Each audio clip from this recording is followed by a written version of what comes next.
Bonjour, je suis Zakaria Chabou, doctorant, chercheur à l'équipe de recherche Ingénierie des systèmes avancés à l'École nationale des sciences appliquées à l'Université Ibn Tufayl Kinitra, Maroc. Aujourd'hui, je présente les résultats de simulation du protocole Persistent Slotted Allo HCA sur la planète Mars. Notre plan comme suivant. Premièrement, introduction. Après, on va décrire le système, puis on va analyser et expliquer les résultats des simulations et enfin des conclusions. Il y a trois types de satellites. Les satellites LEO, Low Earth Orbit. Son altitude varie entre 160 km et 2000 km. Et on a les satellites MEO, Medium Earth Orbit.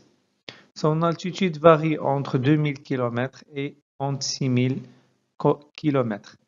Et les géostationary satellites, son altitude atteint jusqu'à 35 786 km.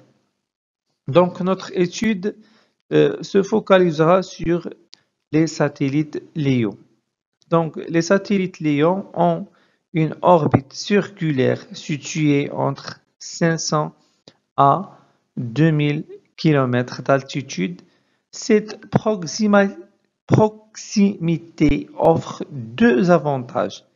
Un temps de latence, ça veut dire le temps que met à parcourir un signal, très court, et une puissance réduite pour entrer en contact avec ces types de satellites. La période d'un satellite est de l'ordre de quelques centaines de minutes comme l'orbite est basse. La vitesse de défilement doit être très élevée afin de compenser l'attraction terrestre. Un satellite fait le tour de la Terre environ 14 fois par jour et ça.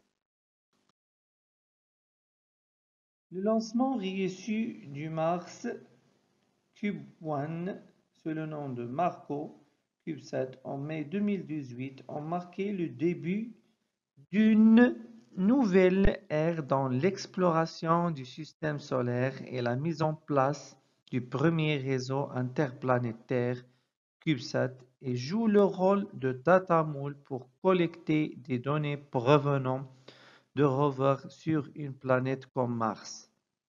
Afin de maximiser le volume de contact, c'est-à-dire la quantité de données transmises des rovers au CubeSat lors de son passage au-dessus de leur zone de service, nous devrons concevoir un protocole MAC efficace. Recherche porte sur la simulation et l'évaluation des performances du protocole Slotted Allo HCA MAC sur la planète Mars par rapport à la Terre, en tenant compte des différentes propriétés entre les deux planètes, telles que le rayon, la masse et la vitesse de rotation du nanosatellite dans son orbite. À la même altitude, nous avons effectué de nombreuses simulations à l'aide du simulateur NS2 qui prend en compte le comportement dynamique spatial du nanosatellite qui dépend du mouvement du nanosatellite sur son orbite. Trois mesures de performance appropriées sont évaluées: le débit, la stabilité et la consommation d'énergie.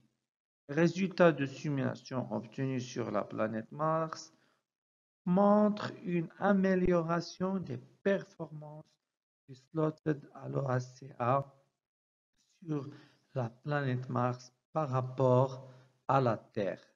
Cette différence est due au fait qu'il existe une différence entre les caractéristiques de la Terre et de la planète Mars. Parmi les différences que nous avons identifiées, il y a le diamètre et la masse de la planète Mars, ainsi que la vitesse de rotation. Il s'agit également du temps nécessaire à un satellite pour orbiter autour de la planète. Les calculs de la vitesse du nanosatellite autour du Mars et de la zone de couverture du nanosatellite montrent que les résultats obtenus de la simulation sur la planète Mars seront meilleurs que ceux obtenus depuis la Terre. La chose confirmée par la simulation via le simulateur NS2. Donc, sur la planète Mars, comme nous pouvons le voir sur le figure 2, nous pouvons atteindre un nombre de stations allant jusqu'à 140 terminaux. En analysant les résultats qui apparaissent sur la figure 3, lorsque chaque station peut envoyer 4 messages, il nous apparaît clairement pour m est égal à 4 que l'on peut utiliser un plus grand nombre de terminaux. Avec 95 terminaux, on constate qu'il y a une stabilité dans le réseau. Mais si on dépasse 95 rovers, on remarque qu'il y a une instabilité dans le réseau, ce qui nous permet d'envoyer jusqu'à 360 paquets, soit un plus grand nombre de messages que nous pouvons envoyer en programmant chaque station pour n'envoyer que 2 messages. Nous avons concentré sur la simulation de rovers à la surface de Mars pour envoyer leurs données collectées à un nanosatellite en utilisant le protocole Slotted Aloha CA sur la planète Mars.